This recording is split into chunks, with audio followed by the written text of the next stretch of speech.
Welcome back, movie fans, to another episode of Hollow Victories, where any invitation to watch along is an offer you should refuse. I'm your host, Matt Presents, joined as always by my all-star co-host. Hello, my name is Peter Griffin, but you can call me Makal. Peter, I'd love to know your thoughts on The Godfather. I thought it was good. Alright, that sounds reasonable. That sounds about right.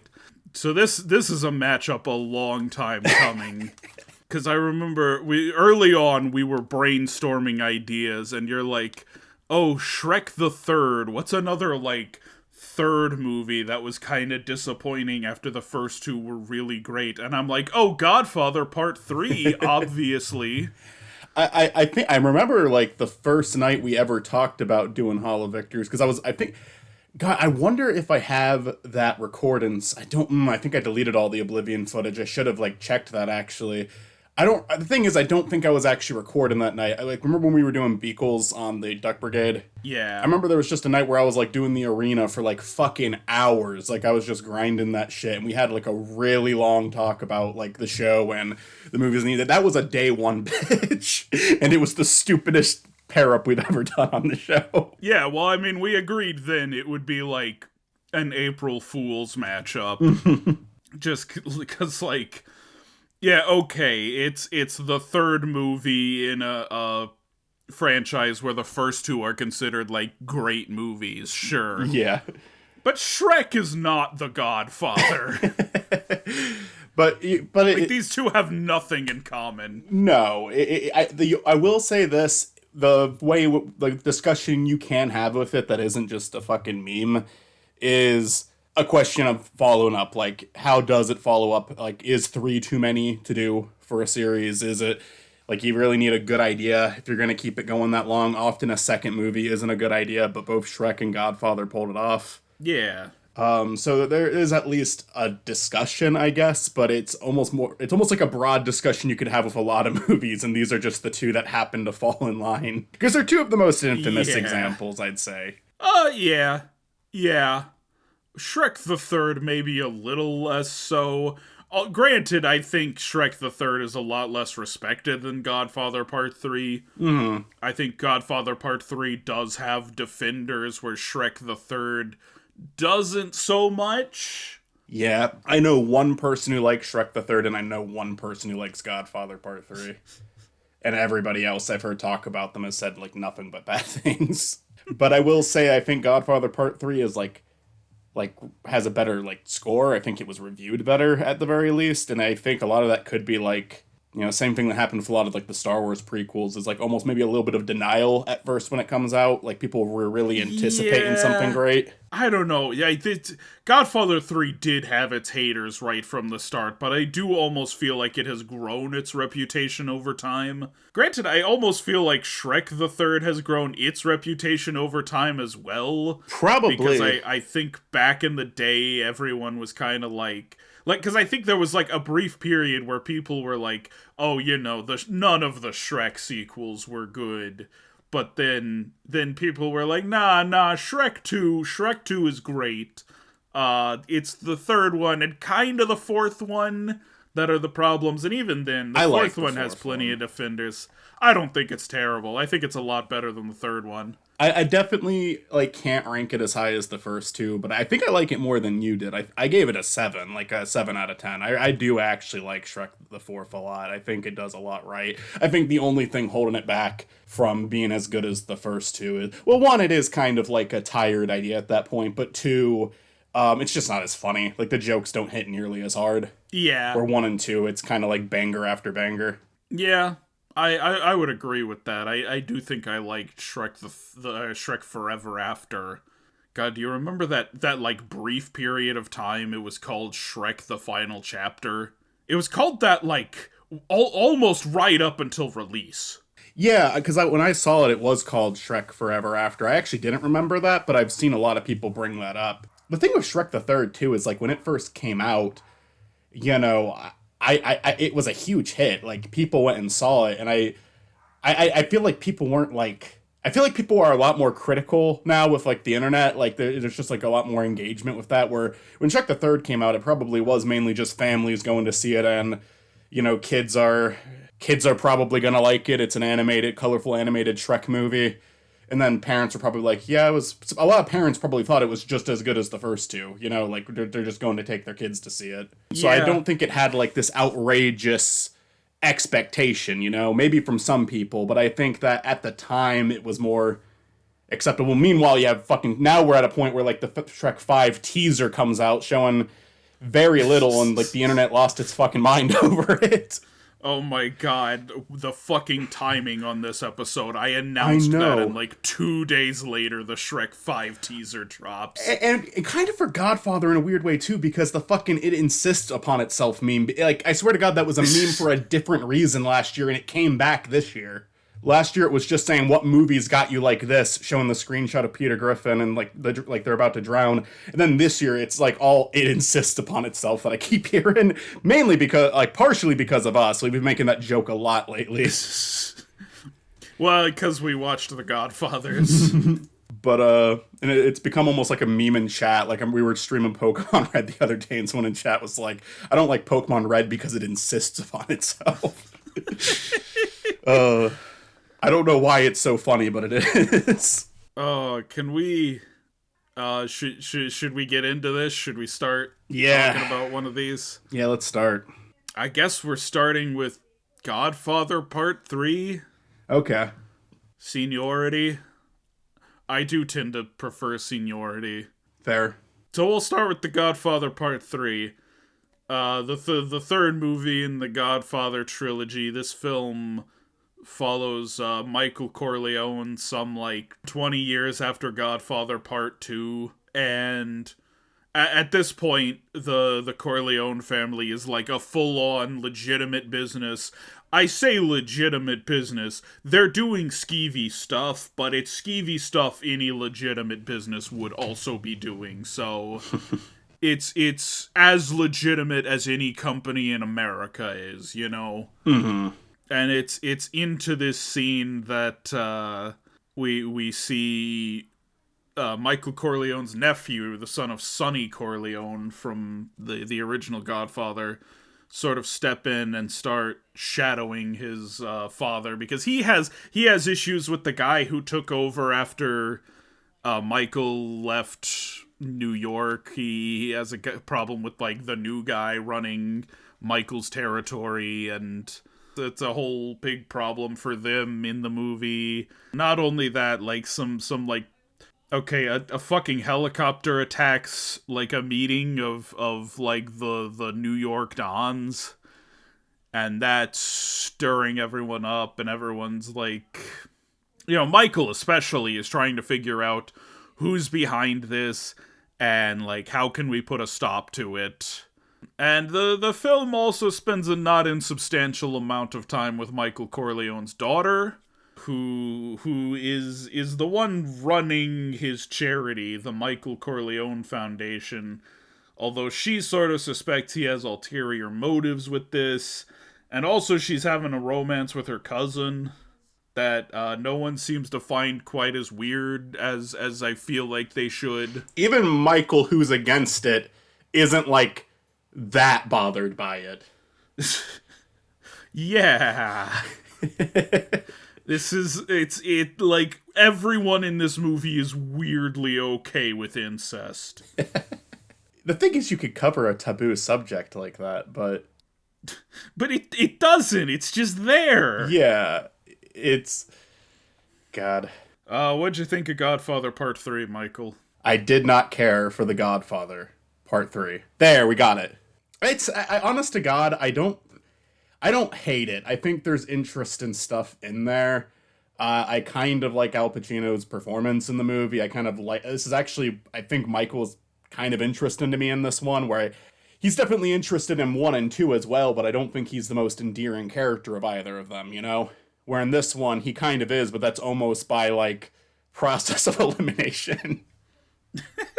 Because, we don't got Vito anymore in young form or old form. I don't know, though. Like, it it did not need to be 2 hours, and we watched the original cut. It did not need to be 2 hours and 50 minutes long. It did not. I think that there are scenes in this movie that like are presenting kind of a cool idea and are completely killed by the pace. And that opera scene, I get what they're going for with that. It's supposed to be this like big grand finale, like an opera. That's a good. I think that's a good set-in for like this big final scene, you know. But God, I was so bored. It took for fucking ever for anything to happen during that scene. It went on for like Oh my 40 God, minutes. No, cause we talked about Godfather 1 and 2. That video will be on the second channel sometime soon. Yeah. And I was kind of saying, like, oh, the massacre at the end of part 2 isn't quite as good as the one in the first one. The massacre at the end of this movie takes way too long. It's like, oh my God, it's like an iconic scene from the first movie, and they got it done way faster than you. Condense it a little bit. Oh my God, that could have been done in 10 minutes. And I think even then some people would be saying that's too long. Like I'm not kidding. Like it goes on for like 40 minutes. It had 10. It's not quite 40 minutes, but it's close. It's more like, than 30. it's like 25. I don't know. I think I'm counting when they arrived at the opera, you know, that entire scene. All right. All right. It's the climax, you know. It just didn't need to be that long, and it's really taken its time to do the bare minimum, and most of the, like, you know, they're really focusing on these characters we haven't seen throughout the movie. And then occasionally we cut to like Michael sitting in his chair and Anthony singing on the stage and Connie looking for her like mini binoculars to see if the old guy's dead yet. Like it has no respect for the audience's time at all. Yeah, no, I mean, I think here's the thing: it tries. It really does try. There is it looks pretty nice. An attempt to replicate The Godfather in this film, and it like for one thing, I think it keeps undercutting itself. I think there are a lot of just like really silly and even just really bad moments that like hurt it trying to be The Godfather. But honestly, like a lot of it is just kind of boring. Yeah. Like, a lot of it is just kind of like, The Godfather did this better. Yeah, and I think the movie looks nice. I think it was shot really well. But I mean, you know, we were comparing this to Shrek the Third. I think Shrek the Third was animated nicely.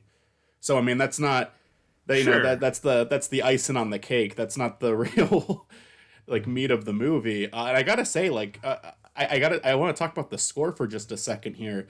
I almost rolled my eyes how frequently they were using like the main theme from The Godfather, like just so much like, hey, remember The Godfather? Who like at the end, here's some clips from The Godfather. Do you remember The Godfather? I'm gonna give Shrek some credit here. Shrek the Third and especially Shrek Forever After, if you listen to those scores, it is reincorporating the score from the first two movies, but I mean they change it up. Both of the movies change it up. They actually expand the score. Where Godfather Part 3 is like it's just either like old like public domain music or it's or not, maybe not public domain, I'm sure they can get the rights to the music, but pre-existing music or just the same score from the first movie. I think Godfather Part 3 is one of the very first, like, legacy sequels that does way too much calling back to the first film. And the second film. There's way too much, like, remember The Godfather? Remember The Godfather Part 2? Remember? There's a lot of photo album scenes so they can, like, throw in, like, oh, there's Sonny. Oh, there's the woman he was married to in the first movie briefly. It's weird that came back up, honestly. Yeah, I had no idea what relevance did that have. That's like the one thing that Michael in the future doesn't seem to care about. Yeah. Like he doesn't. I mean, he doesn't even. Does she even get mentioned in the second one? Not to my knowledge, no. Yeah, and as far as I'm aware, this is the first time she has been mentioned in the series since she got blown up. Yeah, in the first movie. I gotta say, I think that like ending, I get what the ending's what it is. We just watched it, so it's what's most fresh in my mind. But like the ending, like I get what they're going for, but I just thought it was kind of lame how it ended. You know, after the after they kill off Sophia, which I mean, That part isn't what I'm calling lame, although I gotta say, with Sophia could have been a better character, that would have made me feel bad worse in that scene. But it then like cuts to a montage of here's shots from the first Godfather, and it's like, okay, like him. It's also like him dancing with his daughter, which I thought was like really trying to like force the emotion out of you. But then it's like, oh, but now we're gonna cut to the other movies, and it's like, I guess it's just trying to show Michael's life before he dies, but I even think like the death scene was kind of weird. It's like we see him as an old man for 5 seconds and then he just dies in his chair. Like I don't think that was a very compare it to the way they did Vito in the first movie. I thought that was like one of the best scenes in the first Godfather. Yeah, I don't even mind that that is how he dies. I think that's actually kind of thematically appropriate. I agree. But like the way they've staged it is so weird. He's just sitting like in front of that house in Sicily and fucking he should have done something in that scene. You know, someone should have come to him and like said something to him, talked to it should have been an actual scene. It shouldn't have just been him fucking dying. The end. And if they would have trimmed down that fucking opera scene, they could have done something with that. Honestly, yeah. Yeah. Give us some time after his daughter's death. Give us some time with the character after that. That's an interesting thought. That's an interesting idea. I don't think the movie is god awful, but I think the pacing is really bad. I think it has a lot less to say than the first two. And a lot of the characters in this I'm just not into. I'm really not into the romance. And again, you can explore a taboo romance and kind of like, show it as a bad thing. This movie's not interested in showing incest as a bad thing. No, it feels like on the one hand it wanted a romance between these characters, and on the other hand it wanted the boy to be Sonny's kid. And that like those two things in tandem have like ruined the romance. And did he need to be Sonny's kid? Couldn't they make this character work as like an outsider to the family? They have Tom Hagen's kid in there. If They it was do. Tom Hagen's kid, I'd be like, Yeah. okay, like they're he's kinda in the family, but like they're not blood related. And I get that, like, part of the deal with Vincent is because there's, like, the blood relation, it's like he can kind of get away with more without getting whacked. But, like, at the same time, I mean, if you make this, like, this lawyer kid who was, like, a very trusted, his father was a very trusted member of the family, and he also has that trust, I mean, you could make that work. Yeah. And I mean, like, I don't dislike what they have done with Tom Hagen's kid in the movie, where he's, like, a priest, and he's like genuinely a priest. Yeah. It is kind of a disappointment that Tom Hagen is not in the movie. They apparently offered Robert Duvall a role in the movie, but they wouldn't pay him as much as he wanted. And Francis Ford Coppola has said he didn't like that. He said he wanted Robert Duvall in this, and he was upset that the studio wasn't paying him enough. That's kind of lame. Honestly, Google shows him in the casting, so I thought he was in this, but it might be a flashback. It might have been one of the flashback clips, because he is not in the film. No, I was kind of of waiting mention for him. But then they mentioned he was dead in the beginning. So yeah, they mentioned he was dead, which he's like he's one of the few characters from this franchise that was still alive. Yeah, at the end of part 2. Yeah, that's another thing, and I like. It's not that you can't tell a compelling story after this, but like. I think another thing is like way too many of the main characters are gone. Even Godfather Part 2, I won't call it cheating, but they did create a story where they could include Vito still, because they realized this is a series where its main characters are very important. Sonny and Carlos still get to appear in the second movie, even if it's only for one scene. Not that Carlos was that big of a character. I mean, plot-wise he was, but he didn't have a lot of screen time. Sonny obviously is really important. Yeah, I don't know. It's like this movie's going into it with like several of the main characters were like babies in the last one, and it's like, and you still have Michael and I mean, thank God that's kind of integral. Kay's in there, Connie's in there. But, and I will say, one thing I do kind of like about this trilogy is it kind of feels like each movie highlights a different sibling of Michael's. Sonny in the first one, Fredo in the second one and Connie in the third one. I think that's kind of neat. But it's just kind of like, it's kind of running low on characters. And again, it's not like you can't make that work. I kind of compared it to... I mean, it's not even like... It's not even like Connie has that much to do in this film.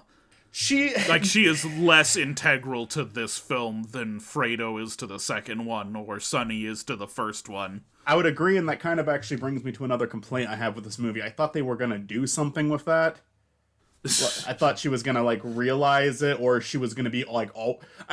for a minute, I was thinking it was going to be revealed she was always, like, aware of what happened. But it doesn't seem like that was the case, and she doesn't find out, so it's like, I don't know. I mean, you don't have to go that route, but why is she here then? Right. It kind of feels like you can do something more interesting there, and you're just choosing not to. I liked the scene where Michael and Kay are in Sicily together. I like that it's kind of this very complicated relationship, and you kind of understand they have so much history together that, like, after, like, it's been so many... I think that's one of the things that works about the time gap, is they are finally in a place where they're not getting back together. They're not going to be... You know, there can be no trust between the two of them. Sure. But so much time has passed that she's kind of willing to talk to him and, like, have a conversation that isn't just brutal. I thought that was interesting. And I mean, I think part of that I think comes with him being, like, legitimate now. Yeah. But even then, she says at the beginning of the movie that he's more dangerous legitimate. I don't know if I agree with that, honestly. I feel like he was on his best behavior in this one. I mean, probably, but it's also because he's, like... Not that he's trustworthy or she should, like, be okay with him now, no. And it's not that he doesn't do anything horrible in this movie, it's just, he's definitely better in this one. Yeah, I mean, he's ordering the deaths of far fewer people. Well, he wants to keep his hands clean. He also has a bit... I don't want to make it come off like I don't like this character in the first two movies, but I mean, he is, like, fucking straight-faced. Like, the second half of Godfather 1 and the entirety of Godfather 2, he just is, like, this completely emotionless expression throughout the whole thing, and it's done with intent.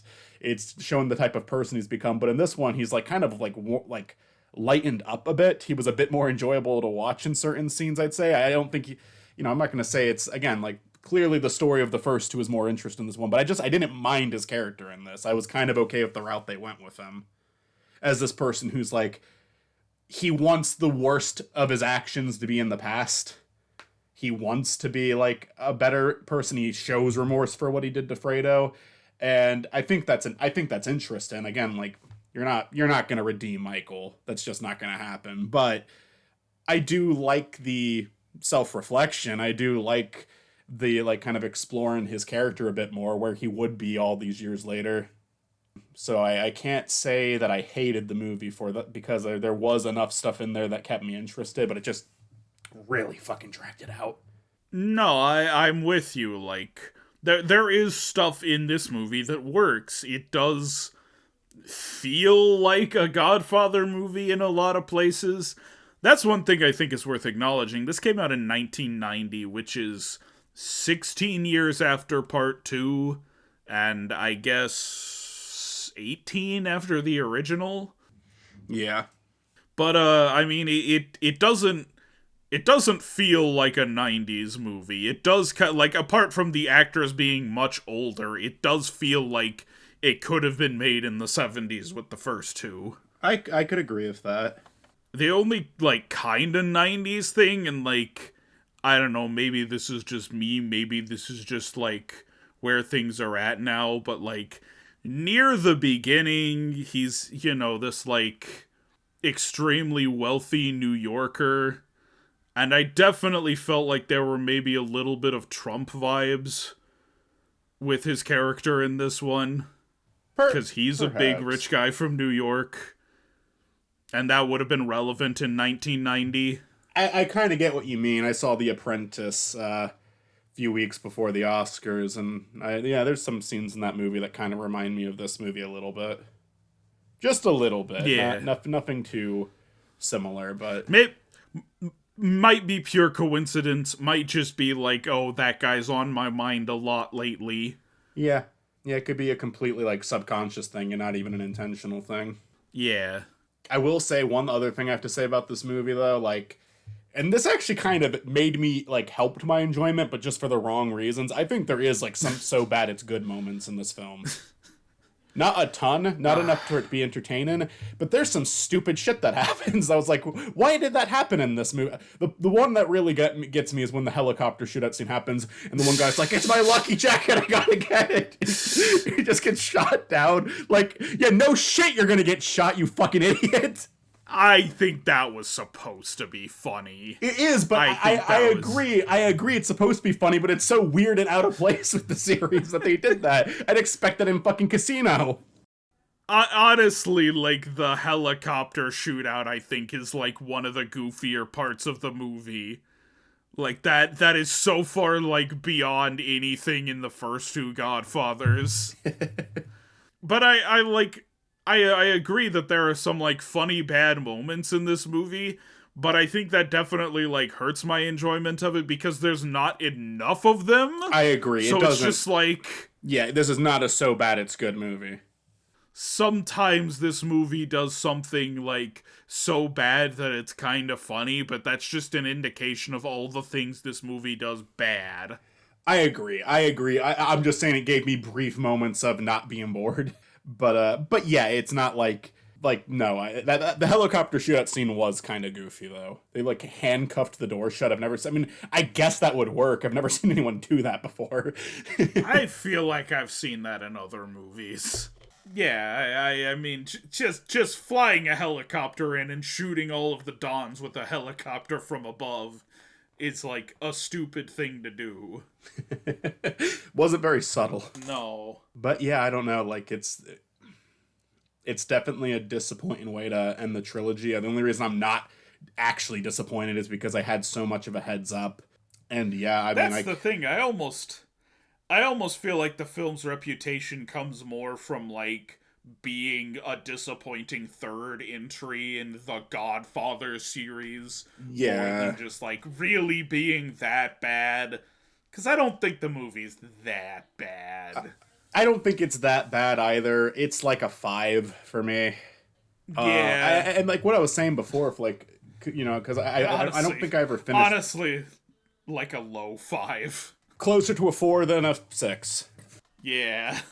But I'll say this too. I think that this is a point I was making at the start of the episode that I think I just kind of lost the point. Is like, yeah, like when Shrek the Third came out, I don't think it was that big of a deal because it was just kind of families going to see it. It was like, all right, that was whatever. That was we had a good time. All right, with Godfather Part 3, it's a fucking 16-year later sequel to like two of the most beloved movies of all time. Of course, that was gonna hit harder. Right, and I mean, like, not that long ago, I sent you the list of, like, Hollow Victories movies that have been nominated for Oscars. It's 3 of them before this episode, it's 3 of them.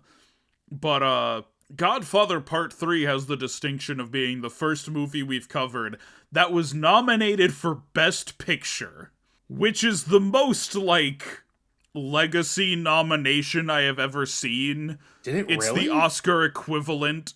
Yes, it's the Oscar equivalent of like, oh, your dad and your grandfather went to this college. We're accepting you without even like seeing if you're qualified. Oh my god, I guess I can see it, but I didn't know. I know that like didn't Part 1 and Part 2 win Best Picture? Yeah, both 1 and 2, I think both won Best Picture the years they were up. Maybe not 2, but it was at least nominated.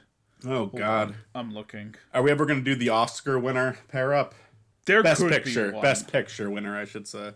There are definitely some Best Picture nominees that could be. Okay, yeah, Part 2 did win Best Picture.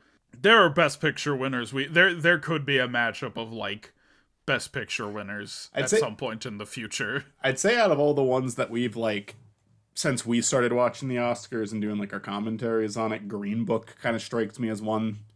I don't know if any of the other Best Picture winners. Like, I mean, I wasn't like I did not like that Nomadland one, but I can't say it's a bad movie. No, I I didn't like Nomadland, but I don't think it could be a Hollow Victories pick. Green Book, maybe.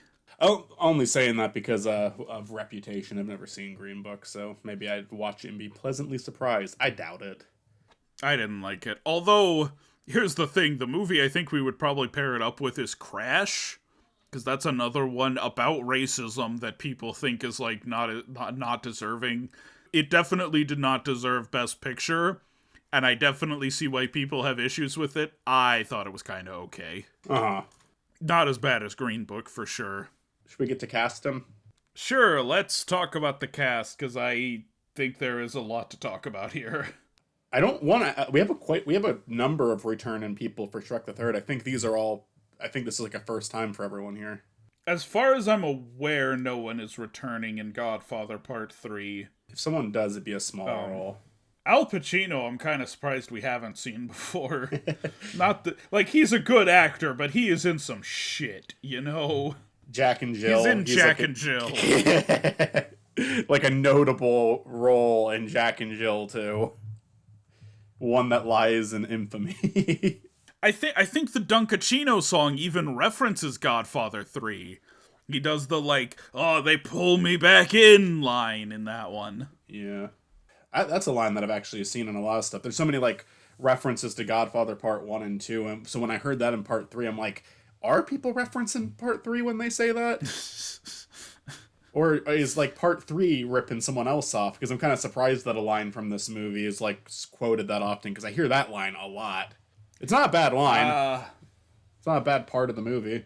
Yeah, no, it seems like that is indeed from Godfather Part 3.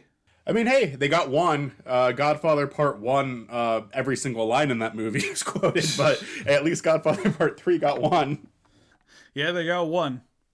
I don't know, I mean, Al Pacino, I think, is doing better than most people in this movie, frankly. I liked his performance. The only part in his entire performance that didn't do it for me, and I feel it might just be because of how, like, the whole scene played out generally, because I don't really know what I would say how to fix this. I think his scream at the end after losing his daughter was a little silly.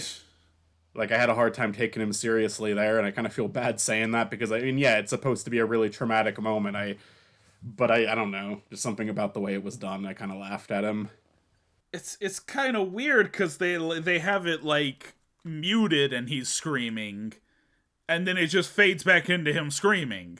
Yeah, like, I buyed everything that, like, Kay was doing. Her reaction, I, like, found very believable. His, I thought was just a little over the top, maybe. But I'm like, his daughter got shot. I understand that. I don't know. Maybe it was just editing that, like, the way it was edited, that kind of struck me as funny. But other than that, I mean, I actually thought he did great in this. I don't. Maybe it's a hot take. I don't think he was, like, really worse in this than he was in the first two. I enjoyed him. No, yeah, I think he's perfectly fine in this. Sofia Coppola, on the other hand. Sofia Coppola gives one of the most infamous performances of all time in this movie. What the fuck? She was in Star Wars Episode 1?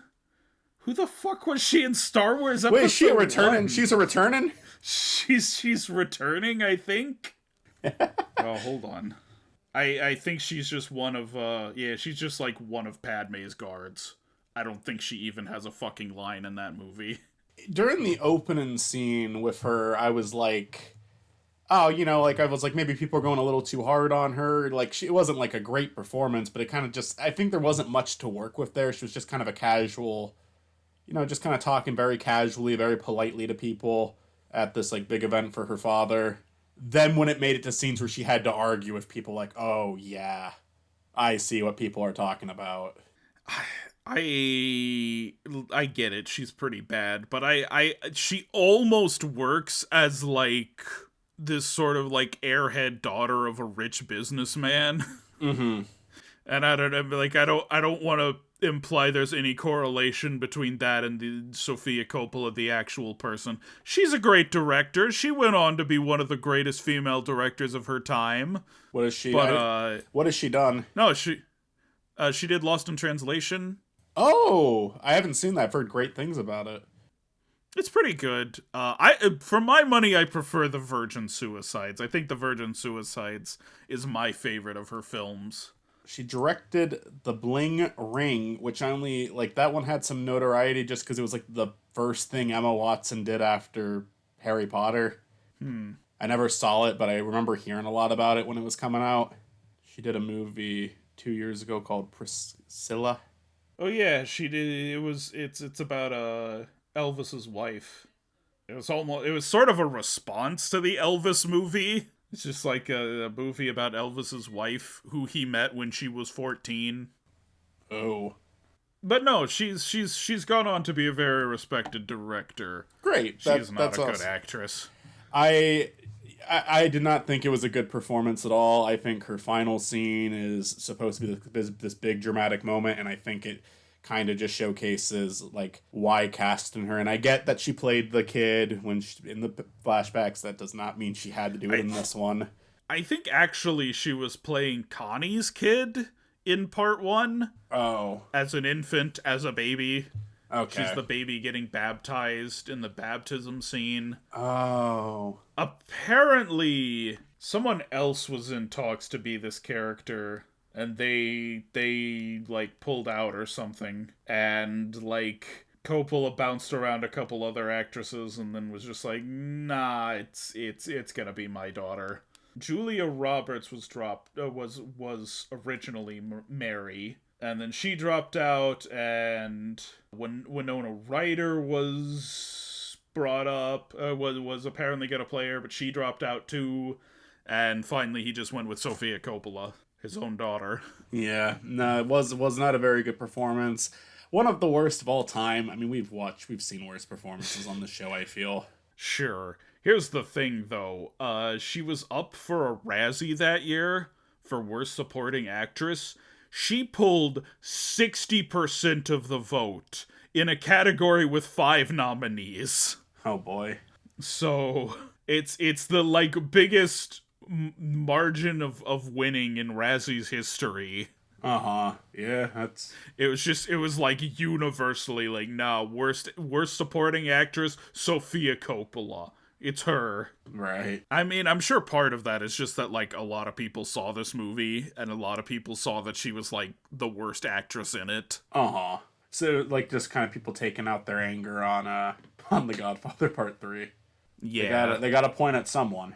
Yeah, I mean, people have kind of pointed out like the weird parallel of like her character dying for like the stuff Michael Corleone did, and then her performance getting wrecked by the critics in her father's movie. Yeah, yeah. I could see that. I think another interesting parallel is this movie kind of talking about, Michael's character kind of makes the point that it's like it's just part of life, like the next generation coming in, like they're going to be taken out and the next one's going to come in. It's just the order of things. And 1990 is also the year that Goodfellas came out. So you have this hated follow-up to the first two Godfather movies, and then you have probably the second most popular mobster movie, Goodfellas, coming out the same year, taking that trophy for a bit. Right. Andy Garcia, he worked. Andy Garcia. I don't really like the character because of what they chose to prioritize, but the performance was fine. He played Vinny. Yeah. Yeah. I mean, he's been in like other stuff that I like. He reminded me a lot of like a younger Michael, and I think that was kind of the point. Yeah. No, I mean he's well cast. Do we want to talk about Diane Keaton or the actress who played Connie? I think they both did good. I think that Connie doesn't get a ton to work with, but I thought there was like a scene or two where she had an interesting conversation with Michael, and I thought the performance was Sure. about as good as it was in the first two. Same thing with Kay. I actually I said I liked Michael and Kay's the scene where Michael and Kay are like kind of reconnecting, but she also kind of sees that it's like, yeah, he at the end of the day he's still the same person. I think that's like one of the more powerful scenes in the movie. Sure. I said Connie didn't have so much to do in this movie, but I do think she maybe like subtly influences, at least gets the ball rolling in this one. Yeah, She's like close with Vincent. yeah. That gets the ball rolling on that. Joe Magnetta as The fucking mob head Joey Zaza. that ever Joey Zaza that everyone hates. Yeah. Everybody hates him and he dies pretty quickly. He gets nipple shot. He, it is so funny how that shot is framed. Again, it's like it seems like a different movie. You would think it's an intentional joke. That's what I mean with this movie being goofy. Like, sure, the I need to get my lucky jacket. It's I agree. It's supposed to be funny, but it's still like I would accept that in Casino. I can't accept that in the fucking Godfather. And then that shot's probably an example of something that's unintentionally silly. Because why the fuck would they do that in this moment? No, I could see them doing it in Jane Austen's Mafia, that movie we watched. Yeah. Because Howard was allegedly in it. Allegedly, yeah, I couldn't fucking find him in it. There's George Hamilton, who sort of plays the Tom Hagen replacement. He's the lawyer. He's the other lawyer in this. Yeah, not too much with him, honestly. I got Eli Wallach. I don't know. How do you pronounce that last name? Wallish. Sure. He's like a major character in this. I think he gave a pretty good performance too, actually. He's just kind of this scummy older guy, but... Sure, he's been in good stuff. He's on The Good, the Bad, and the Ugly, The Magnificent Seven, The Centennial. Yeah. Love The Good, the Bad, Good, Bad, and Ugly. Yeah, no, I thought he was good in this. I thought he was, like, in terms of, like, new characters this movie was throwing at us, I thought he was one of the more interesting ones. I still think everything with him is paced horribly. I kind of liked the detail of, like, the cannoli scene where he kind of makes her take a bite out of it first, but I think the fact that she took so little off of it should have been his indication to not eat it. Because that could have just been she assumed that and, like, what's gonna kill him is really in the center of it. Yeah. Like, that to me, like, she just took, like, the tiniest little, like, didn't even take a bite, just took a little bit of the icing off, and he was like, oh, okay. It's like, no, that was if I saw that, I would have assumed, eat more of it than that. Yeah. But she didn't even get sick, like, she was fine. There was no, Gus Fring going to the toilet scene, you know? Yeah. I love that I can make Breaking Bad references to you now. I mean, there's... like I said, I feel like Michael and Kay have kind of a Walter White, Skyler relationship. Maybe less so in this movie. I don't know. I kind of see it in this one, because there are moments in Breaking Bad where Walter kind of, like, slowly starts to get on Skyler's good side and then does something to immediately fuck it up. Yeah, as is his nature. Oh, yeah. Who's a worse person, Michael or Walter? Walter. I think Michael has caused maybe more harm than Walter, but that's only because he, like, lasted a lot longer. Yeah, I mean, the thing is, like, Michael is trying his damnedest to, like, not do this anymore, where Walter is trying his damnedest to keep doing crime. He, like, he just gets worse and worse as it goes on, too. Yeah. And a lot of people that Michael, like, gets hurt are people that, like, are in the game, you know? Right, like, I don't think he kills anyone without, like, at least some reason. Yeah, like, I didn't feel bad for Carlos, the fucking wife beater, at all. Right. Like, I think the worst killing Michael is responsible for is Fredo, and that's just... Even then, he did put a hit out on the family, like... Yeah. And he felt bad about it, and it clearly is eaten at his soul. We've been talking about Godfather Part 3 for a while, and it's not surprising. I felt like this would be one of the longer discussions. But are we ready to move on, or is there anything else to say about this? Well, I think it is worth saying that apparently the author of the original Godfather, Mario Puzo, and Francis Ford Coppola discussed a fourth movie that never got produced. Probably for the best.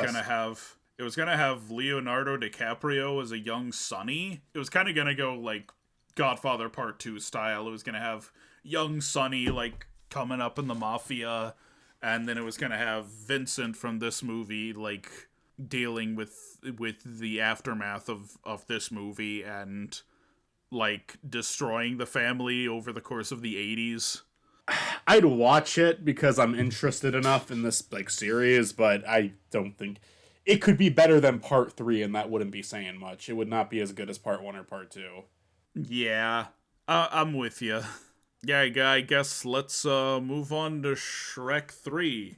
Michael, why don't you introduce Shrek 3 for us? So, Shrek the Third, released in 2007, directed by Chris Miller, tells the story of Shrek and Fiona working at the castle. They aren't back at the swamp yet, and they are kind of using the excuse like, oh, it's just while we're waiting for Fiona's dad to get better. He does not get better. He passes away, so Shrek is the next heir for being king. He desperately doesn't want to do that. So there's one other, Fiona's cousin. Is it Artie or Arthur? It's Arthur. I think they call him Artie at points, though. And he's supposed to take the throne, and Shrek kind of feeds him the story about how he was the first one the king requested, just because he doesn't want the position.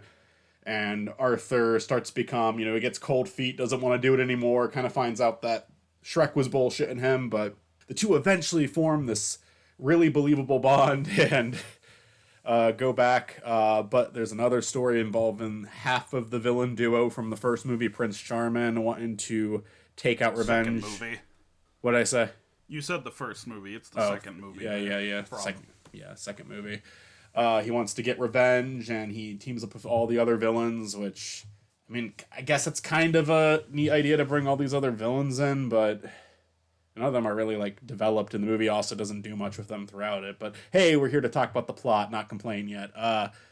So he successfully takes over, Shrek and Arthur show back up, and yeah, Shrek gets captured, but then he just kind of feeds some bullshit to everybody, and the villains turn on Charmin, and Charmin loses. I do not think it's an interesting story, honestly. Matt, what did you think of Shrek the Third?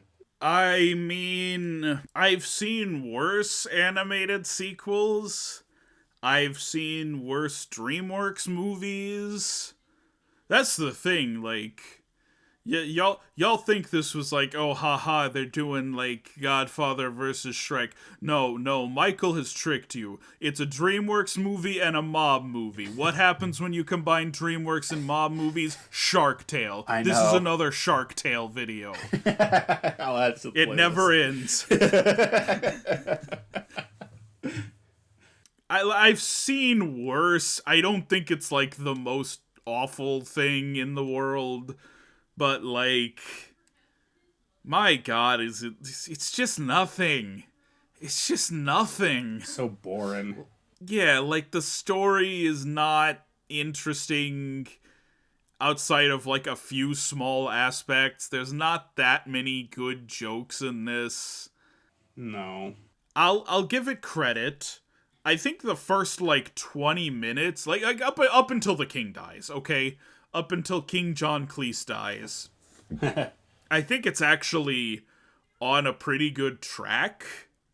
The opening of this movie feels like the opening of Shrek 2 and even the first Shrek to a degree. But after that point, it's just with him going to get King Arthur and and my God, Prince Charming coming back and still being angry about it.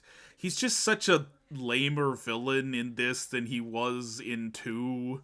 Because he wasn't even, the main villain in 2. Fairy Godmother was the main villain. He was just, a pawn in her scheme. And the joke worked a lot better with him when he had Fairy Godmother to go off, because he was a fucking mama's boy, He wants to be, the badass prince. It's such a better take on that trope when you just make him this pathetic, overprivileged mama's boy. Right. The one thing I do think kind of works in the story is, Fiona tells Shrek that she's pregnant very early, right before he leaves to go find Arthur. And I think he has this interesting arc of, fearing fatherhood, but then almost becoming a bit of a father figure to Arthur. And the one scene I have seen complimented across the board in this movie is that campfire scene they share together. I was about to bring that up, yes. I think that is easily the best moment of the movie. It's good. I think it's a scene that's on par with the first two, and I think it's the only scene that's on par with the first two. But it fits in with the themes of the entire series. It's a good way to expand upon that. I don't like their dynamic throughout though, because I don't think when it's trying to be funny, it's not making me laugh. And then at the end, they do the fucking bull, like they do the thing where Shrek is clearly just trying to get him out of there, but he takes it seriously, like, "Oh, you don't want me around anymore." Just suddenly, you were 5 seconds ago, you were on my side, and now you're not. And he can't fucking read the obvious thing that Shrek is doing there, and that annoys me because it's just like, yeah, no, third act breakup, we have to have it. But the weird thing I think about that scene is like Shrek is like, oh, the king didn't actually ask for you. I was supposed to take over. I just didn't want to do it. But then like Shrek and Puss and Donkey show up, and they're like, no, he just said that so that like Charming wouldn't come after you, and like, no, he didn't. That was actually true. Well, it was actually true, but it's not just that. Shrek tells him off. Shrek like insults him, you know?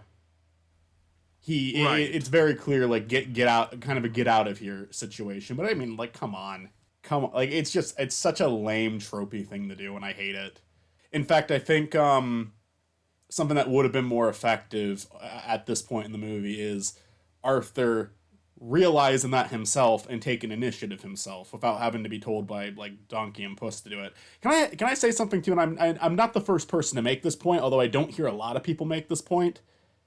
I could understand someone disagreeing with me on this. Puss didn't need to be in this. He was a character that worked really well in the second movie. He could have had like a scene in this movie, or I don't know why he's hanging out with them still. I think that, you know, Last Wish is something that understands that. He's a character who kind of goes off and does his own thing, you know? He repaid his debt in the second movie. I think it works to have him in the fourth one. I think his role in that movie makes a lot of sense. I think him just being a buddy that kind of hangs out with them occasionally, but why is he staying in the kingdom with them? To me, that just seems like extremely out of character for him. I kind of get you. I understand, but at the same time, like, I understand that they're like, oh, Puss was like a huge character. I get they're not gonna like write out the joke where he gives the cute face and everyone feels bad for him. And I actually think they had a funny take on that one in this one, where like, that's actually one of the jokes I think did work funny enough. Where, you know, the second movie, the cute face works on Shrek. Now time has passed. In the third movie, near the start, he tries it and Shrek just covers the curtains on him. That made me laugh. Because it's just like, yeah, fuck you, Puss. That doesn't work anymore. And then there's the whole thing where like he and Donkey body swap. I did not find any of that funny. It doesn't need to be there. It doesn't need to be there. It's just kind of like a weird, quirky thing, because like, haha, Merlin's not that good at magic. I do kind of like Merlin. I do think Merlin's kind of funny in this. I think that's Eric Idle doing the heavy lifting, but I agree. Sure. The thing is that the lines aren't really that funny for him, I don't think. But I do kind of like the delivery. I do kind of like Eric Idle just cracks me up though. Like he's one of my favorite like Monty Python crew members. I can you believe they got John Cleese and Eric Idle together in a movie about King Arthur? I never thought I'd see the day. I never. I mean, I love that they like kind of pull from like Monty Python for these movies. Like I think that's something I appreciate a lot about the second one, and maybe we're getting a little ahead of ourselves talking about cast here, but like, I think it's hilarious that the king is John Cleese, because he is, like, in my mind, the stereotypical British man. Like, if you ask me to just imagine a British person, I am thinking of John Cleese. Yeah, I will say, and I'm, again, like, this is, like, if you've listened to a podcast about Shrek the Third, you probably heard this, or a video about this movie, you probably heard this point be made. Do not care for the way they killed him off. Not that the scene itself is a bad idea, it's just they kind of do a weird fake-out joke death twice. And I just, like, it wasn't the time to do that. It kind of kills... And then it cuts to, like, a very serious scene where you get close-ups of all of them, like, tearing up, and it's just like, no, I think you kind of killed the tone here already. A lot of it doesn't work for me. Like, there's just so many, like, small... Maybe I'm also annoying people right now and I'm being, like, super nitpicky, but there's so many little choices this movie makes that I just, like... do not agree with at all. I get you. I kind of agree Maybe not necessarily about the death scene. I kind of expected them to like do a fake out death in this, honestly. Maybe the second one was too much. Maybe they should have stopped after the first one, but I think the way to make the joke work, and maybe this is like asking for it to drag things out longer than it needs to. If you're gonna do that, like if you're gonna do the fake out death, don't make him die in that scene. Do it in the next scene, or do it in like a scene or two later. I don't know. It just didn't feel like the place for it. It felt like they were trying to do an emotional beat. Because that's the thing. I think Shrek 1 and 2, they do a lot of jokes. Like there's a lot of jokes shoved in. But when a moment needs to be sincere, they let the moment be sincere, you know? When the movie needs to have heart, they let the movie have heart. And this one just kind of feels like it's afraid to do that at times. Even the campfire scene, which I mean I love that scene, but even that opens with like starts with like Eric Idle playing music and oh just trying to set the mood, and that's a better joke. I laughed at that part, but it's also just like you don't have to throw a joke in every 5 seconds. You can let a yeah, scene play out. right. God, this movie. You know what I have noticed about these Shrek movies though? What? They really like Pinocchio. Because like think no, like Pinocchio is one of the only characters that got a speaking role in Puss 2. Oh yeah, He's he used in the did. teaser. Yeah, he's used in the teaser for Shrek 5. You know, like Puss wasn't there, Gingy wasn't there. No, they put Pinocchio in there. The fourth movie gives him a couple of scenes. The third one gives him like a really big scene where he's trying not to lie. And that scene was played to Yeah. death in the trailer. Oh my god, I Oh saw yeah. that clip so I many mean that's times. yeah, no, I mean I said like the opening of this movie like kind of fits the tone of the Shrek series. It's also all the stuff that was in the trailer in every single trailer with him like throwing the bottle and sinking the ship Yeah. and whatever. And yeah, that scene where Pinocchio's trying not to lie, that was in all of the trailers for this. Yeah. I do think music wise, soundtrack wise, I already talked about the score. I think the score is actually not bad. I think Shrek for I think it said Shrek the Fourth a few times. Shrek Forever After. Um, they I think they do better with the score, but I think this movie does expand upon it. It's nice to listen to. The campfire scene's a great example of that. I know that is like the crown achievement of this movie, honestly. But I also think that song wise, that's something that these movies are very well known for doing. Like picking a really good soundtrack. Obviously, you know, the first movie has like All Star, which was huge, but I think the other song choices were great. And I think that Shrek 2 actually does a better job with that, which it already set a pretty high standard in the first one. I don't think the people say the third one doesn't do a great job, but I actually think the third movie does pick decent songs. I'm okay with Live and Let Die. I just don't like the way that they built to it. I think the opening song is very clever because it opens with the line, I got some sleep and I needed it, which is a great parallel to I need some sleep in the second movie. So Right. I don't think the music choices are that bad. I think the one where the princesses are like breaking in the castle, I think that one was a little forced. I mean, But it's not they like, start they start the immigrant song and then they don't follow through with it. yeah. They do some other song. Yeah. But I think they do make some good song choices in the movie. I think the fourth one did a better job. I think the first two do a better job. But I don't think the third one was like completely tone deaf with that. I think they picked music. I like that they have a fucking Yeah. orchestrated version, like a college band doing All Star during that scene. I thought that worked. I did like the college I thought was like a little bit funny.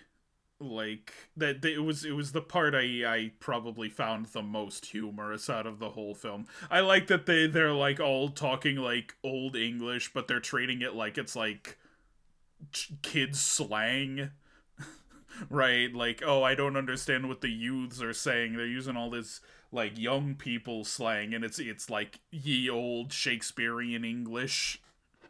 Donkey getting bullied was kind of funny to me. Because he's kind of bullied by Shrek in the first movie. Now you bring him with a bunch of like asshole kids, and of course they're going to be mean to him too.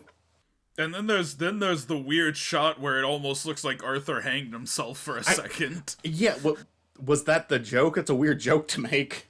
I don't know if that was supposed to be the joke, but it was just kind of a weird shot. Yeah, it was. I don't. I almost feel like that wasn't the point because why would they do that?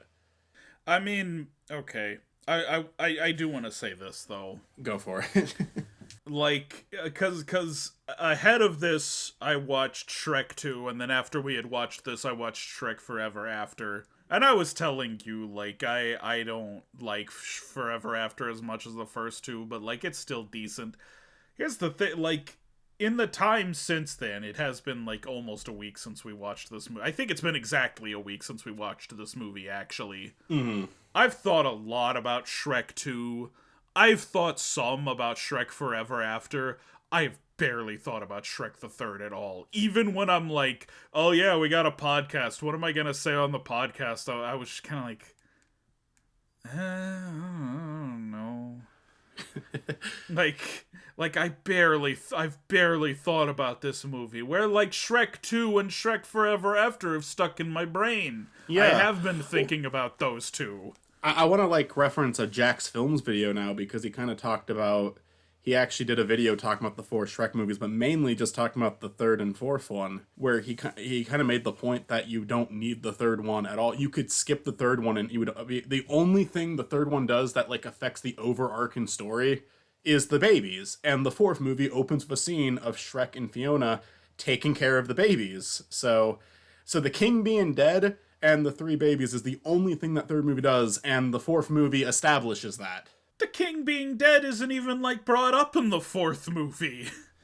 Like he's honestly back in the fourth movie because they have flashbacks of him. Yeah, they probably have more of him in the fourth movie, actually. There's the fourth movie, like, I almost felt like it went out of its way to not reference Arthur at all. The only acknowledgement he gets is like the credits, because they do like a montage of like all the previous Shreks. Even in that montage, Arthur doesn't show up. He really didn't? And I'm pretty confident he did not show up in that montage. And I'm like, he was like an essential part of that movie, but sure, just pretend he doesn't exist. Just like this movie pretends Shrek the Third doesn't exist. I do love in that, like, I know we're not supposed to be talking about Shrek 4 right now, but I do love the fucking really mean-spirited way they treat Rumpelstiltskin at the end of Shrek 4. Yeah, that's become, like, a weird meme lately, but it is also, like, my god, he got it, like, the worst of any of Shrek's villains, didn't he? There's something so funny about that shot of them blowing up the bird, and then Shrek just points and laughs, like, that's so over the top. And then the Pied Piper forces him to dance right after his fucking bird died. Yeah, it was his only friend. I mean, look, I don't... He tried to be a dictator, you know? I get it, but it's like, god damn. I almost feel like that final scene in Shrek Forever After is, like, a little outside of canon, though. It kind of feels like this is a celebration, yeah. Yeah, it has, like, all the characters from the movie, but it's, like, these random guys Shrek really hasn't actually met. Yeah. Except for in, like the alternate timeline. Yeah, there's even the shot of, like, Puss looking at himself in the mirror, and the fat version of him is there.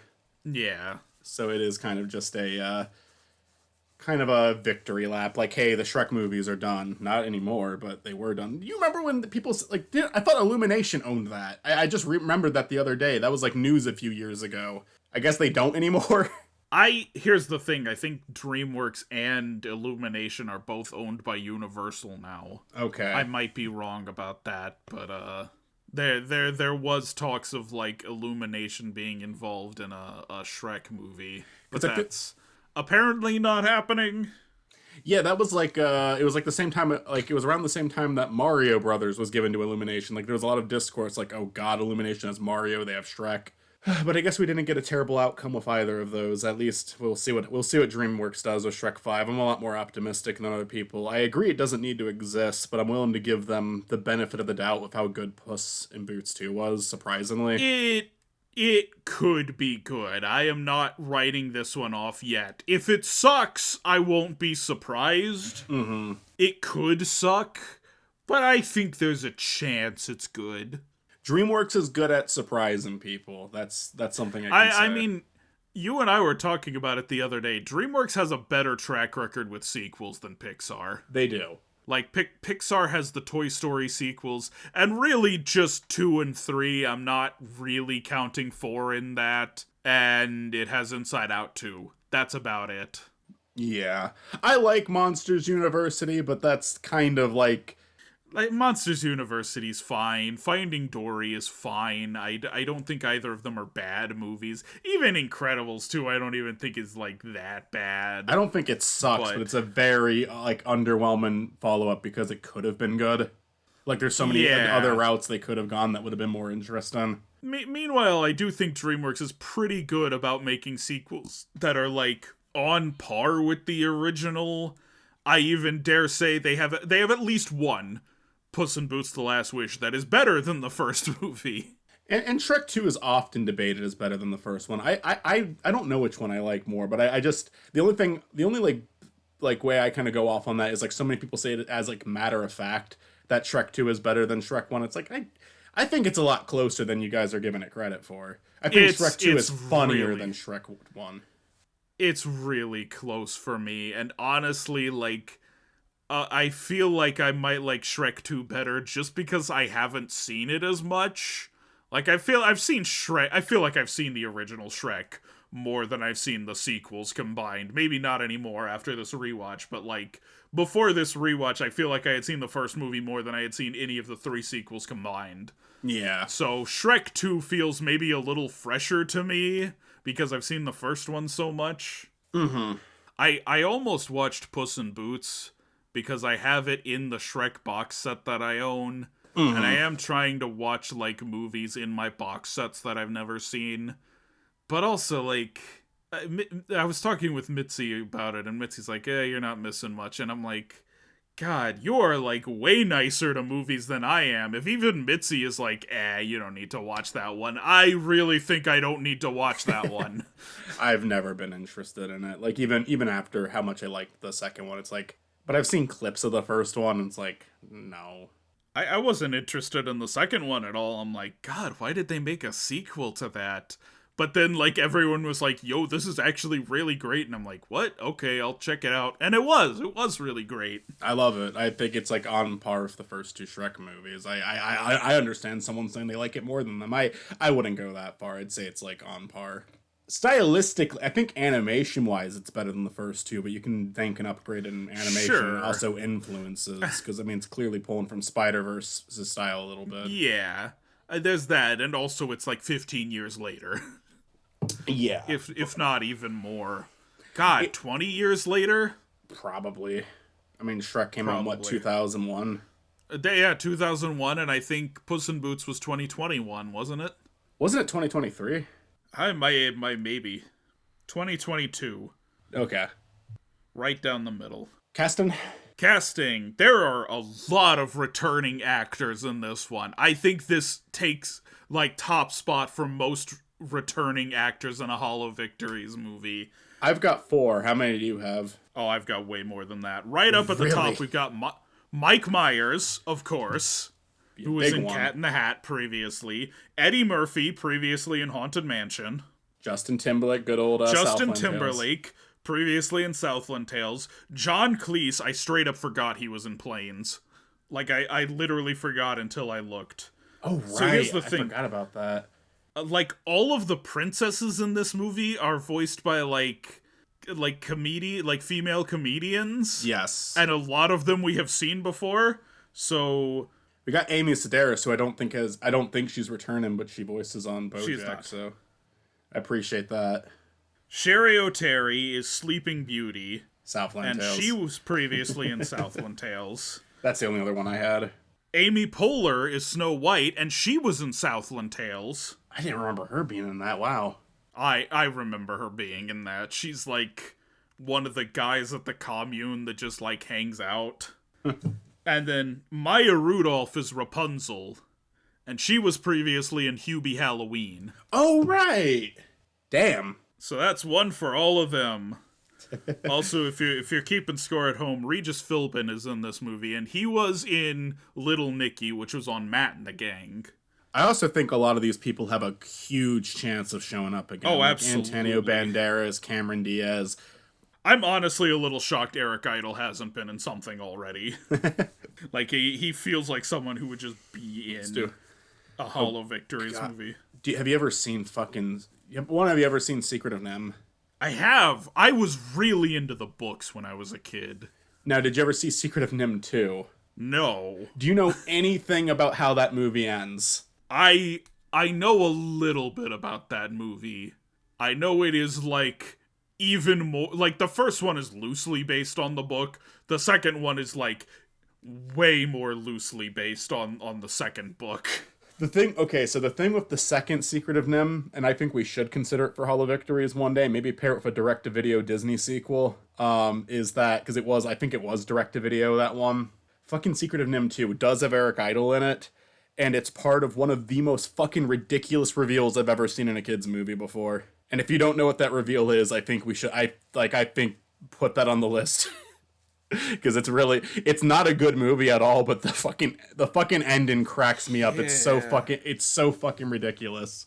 That was a Don Bluth movie. There's definitely like some Don Bluth sequels we could pair that up with. Did Don Bluth actually have any involvement in Secret of Nim 2, though? No, not Secret of Nim 2, but like he didn't have any involvement in most of the sequels to his films, so we could just do like All Dogs Go to Heaven 2, yeah, or like any of the Land Before Time sequels. I would love to revisit Secret of Nim and what was the other one you meant? Oh, I never even saw All Dogs Go to Heaven. I've heard mixed things about it, though. I heard it's like not that good, the first one. Anyways, yeah, Eric Idle as Merlin does a great job. Again, kind of surprised we haven't seen him before. I think he's the funniest person in this movie. Yeah, I agree with that. I mean, I can't even really, like, talk badly about the cast too much in this because they're just working with what they got. I think Sure. Mike Myers is still Shrek, but, like, they're making him deliver lines where he's trying to be cool and hip with Arthur. Yo, dog. It's just like, obviously that sucks, but I mean, how was he going to deliver that in a way that didn't suck? And then when they do give him, like, a scene that's actually, like, well-written, which is rare, but it happens, then he's good. I mean, he's great in those. Yeah. Eddie Murphy is, doing his best as Donkey. Antonio Banderas is doing his best as Puss. Cameron Diaz is doing her best as Fiona. I love these. Like, I love this voice cast for this film. It's just... I'm also a little surprised we haven't seen Cameron Diaz before. Yeah, she can definitely show back up. I'll say this, and apologies to Mitzi. I think Justin Timberlake is fucking horrible in this. I think every line out of Arthur is like delivered like I understand he's supposed to be this dorky guy, so it's supposed to be a little awkward. I did not buy a single line from him. Yeah, I almost he feels wrong for the role. Like there's like a little bit of humor to it being Justin Timberlake, but like he doesn't work in the role. I don't even dislike Justin Timberlake. He's done stuff that I've enjoyed. Shrek 2 has a Justin Timberlake joke, so it's kind of funny that he's in this. Because she, like, Fiona has, like, a Lord Timberlake poster up in her bedroom from when she was a kid. Who voiced Sleeping Beauty again? Sherry O'Terry. Oh, okay. She made me laugh. That's the one princess in that scene that actually did get a laugh out of me. I like her, like, she almost, like, because she's, like, tired, she almost comes off as, like, intoxicated in those scenes. Like, she gets up like, oh, what happened? Like, her delivery was pretty funny to me. I liked her. Yeah. John Krasinski is Lancelot. They have so many celebrities read, like, a couple lines for some of these characters. Yeah. Like, why did you need John Krasinski as Lancelot? Fucking Seth Rogen was in this as, like, a ship captain. Yeah, why did you need Seth Rogen in there? Larry King as the ugly stepsister. Well, okay, yeah, Larry King is from the second movie. And I do think it's funny that Doris's sister is played by Regis Philbin. Like, that's a funny detail. Ian McShane is Captain Hook. Like, I know. How much did Captain Hook do? He's the only villain that got a scene, actually. Because they're kind of doing this ensemble villain cast. Captain Hook is the only one they fucking use. There's the scene where he, like, you almost feel like it's going to be like, oh, they're going to go up against all these villains. Like, that's kind of the pull of, like, the one good idea of Prince Charming is he's, like, teaming up with all these, like, iconic fairy tale villains. And I still don't think it's, I think they should have just gone for an original villain. I don't think that I don't think that justifies it, but it's better than it just being Prince Charming. But yeah, they don't really do anything with these villains at all. They don't do anything with the other ugly stepsister outside of the initial pub scene, but Captain Hook gets a scene where he tries to take out Shrek and Arthur. They do a lot with, like, the talking trees, which is kind of weird because they almost feel like they're supposed to be like the talking trees from Lord of the Rings, who aren't even bad guys. That's probably just them getting their pop culture references mixed up. I mean, that's not the only, like, fantasy thing that has had talking trees, but, like, they use the talking trees a lot for, like, characters that aren't really iconic villains, you know? Mm-hmm. They don't use Rumpelstiltskin a lot. They use Rumpelstiltskin so little he comes back as a completely different character in the fourth movie. That's another thing the fourth movie completely ignores. Yeah, the fourth movie does not have a lot of interest in addressing the third one. And I think that was a good thing. I mean, I like Rumpelstiltskin in the second movie. I like the line delivery. I like the design of the character. Yeah, I mean, there's plenty of actors that are on watch for, like, a second appearance. Even, like, a lot of the voice cast are clearly just people who work at DreamWorks because, like, all of their voice acting credits are just, like, other DreamWorks films, and they're also, like, directing movies there. Like, the director of this movie voices a few characters in this. Yeah, and I think he's done voices in a ton of DreamWorks movies, like Shark Tale and Puss in Boots. As well as a bunch of DreamWorks movies. So if we ever do a DreamWorks movie again, good odds that some of these people are going to show back up. Yeah. I'd say Mike Myers and Eddie Murphy are definitely, like, actually in the, and Justin Timberlake for that matter, are, like, actually in the running now because they're, like, people who played main characters in 2 Hall of Victory movies. Sure, and I also think all of them at least have some potential for coming back. Yeah. I couldn't tell you how likely that is, but, like, just offhand, like, all 3 of those guys have been in some, like, kind of bad movies, so I wouldn't be a shock if any of them showed back up. Right. I don't know, do you have anything else to say about Shrek the Third? Trying to think if there's anything I forgot to bring up, but I don't think so. Animation, you know, like, we kind of complimented a lot of the shots in Godfather Part 3, and I think that this movie is animated fine. I think that they got better with the textures. I kind of like the lighting they used in the movie. I know it's weird to call it lighting for an animated movie, but they do have, like, digital lights set up when they're doing 3D animation. I think it's better animated than Shrek 2, honestly. Yeah, I mean, the technology improved. Sure, one of the kind of awkward things in Shrek 2, I think, is Charming's hair. His hair looks a little weird in a few scenes, and they've got it down in this one. Yeah.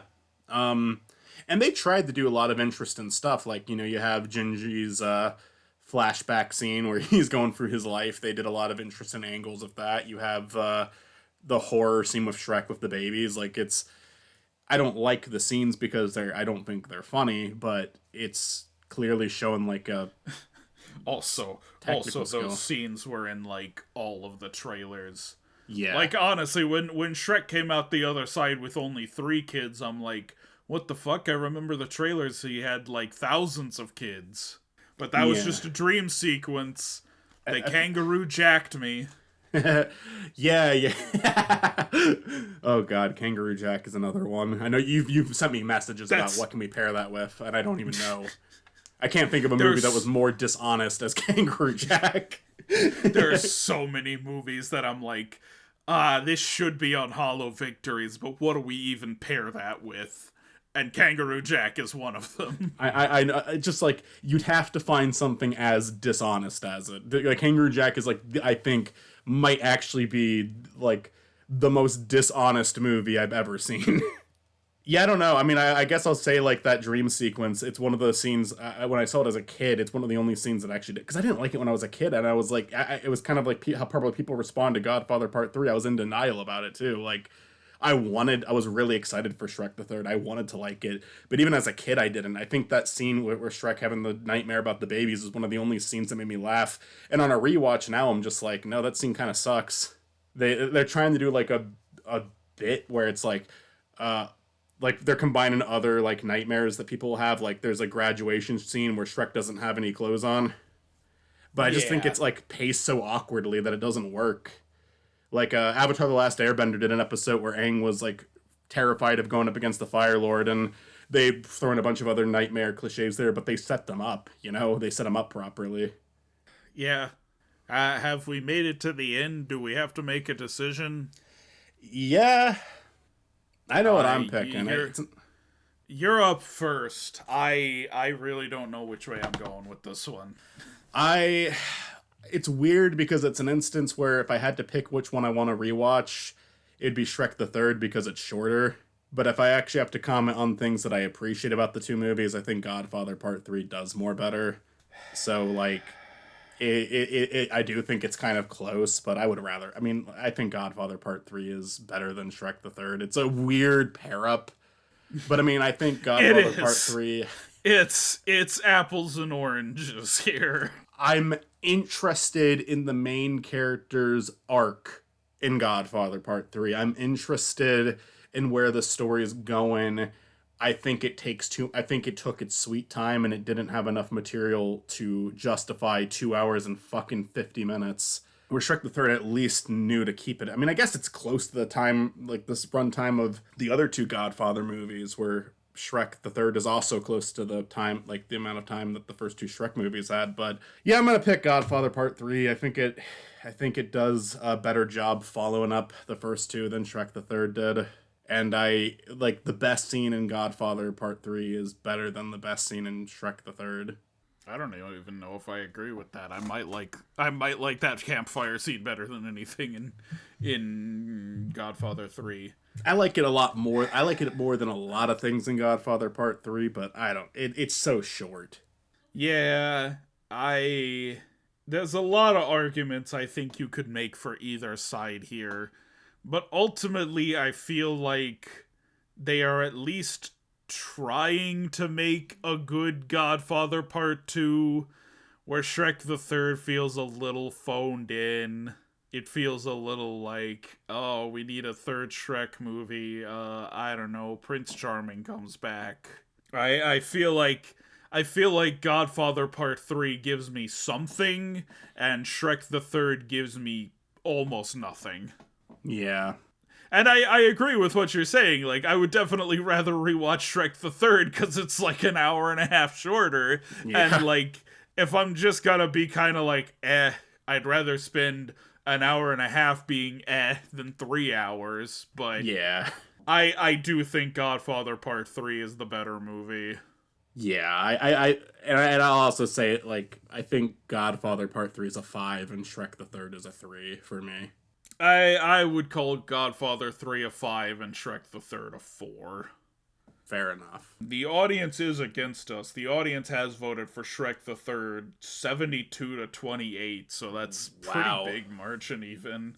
Yeah. But I almost think that's because more people have seen Shrek the Third and maybe are like more nostalgic for Shrek the Third. It's not like an outrageous movie to like, you know? Yeah, I mean, our roommate sat down and watched Shrek the Third with us, and that's like the only time they have ever sat down and watched a Hollow Victories movie. Right. So, and the thing is, if you just, even if, I think some people might go into it, they just like Shrek, they just like Donkey, they just want to hear them talk, you know? Sure. I get it. I don't think you get that same energy with the Godfather characters. I think if you're into the Godfather, you're looking for something a lot more than that. There is one comment here. It says, "Oh, what? Because they're both the third movie of a franchise? That's a stretch, man." From Spiny Norman 06. And I gotta say, fuck you, Spiny Norman. No, like, it's a funny matchup. Fuck you. No, I don't like that guy. I don't like that guy. He comments on the videos occasionally. I like on everybody in the comments say boycott Spiny Norman. Yeah. Or fuck Spiny that guy Norman. Sucks. Yeah. Yeah. This is a movie Makal household. Yeah. We only watch movie Makal here. Yeah. Godfather Part 3 wins. Alright, I had two matchups I was kind of going back and forth on. But one of them was gonna require us to watch some movies for Out of the Ring, and one of them wasn't. And I'm like, nah, I'm not ready to watch more movies for Out of the Ring yet. Mm-hmm. So I went with the more painful matchup. You're getting the more painful matchup first. Okay. Congratulations. It's two comedies with shockingly similar plots, both of which were just like two gross out comedies, I should say, from the 2010s that critics just hated naturally, with shockingly similar plots involving a guy about to get married and an older relative, a Oh disgusting no. older relative stepping in and fucking things up. It's Robert De Niro and Zac Efron in Dirty Grandpa versus Adam Sandler and Andy Samberg in That's My Boy. I think I know which direction this is gonna go, cause if anyone saw like my unfinished Wikipedia's worst ranking, I do mention both of these films, and one of them is 10 spots above the other. I forget. I'd have to revisit that. I've never seen Dirty Grandpa. I've seen That's My Boy. I think you even told me you kind of like you enjoyed That's My Boy more than you should have. When it first came out, there was stuff that here's the thing, there's stuff in it that I think I'll probably laugh at again. It is not the main story. It is shit like Adam Sandler and Vanilla Ice's shenanigans together that make me laugh in that movie. Oh, I denied. I'm with you. We'll talk about it more next time. Oh, God. Oh, boy. Until next time, I'm your host, Matt Presents. For my co-host, Makal Shadackle, we'll see you in the next one. Peace.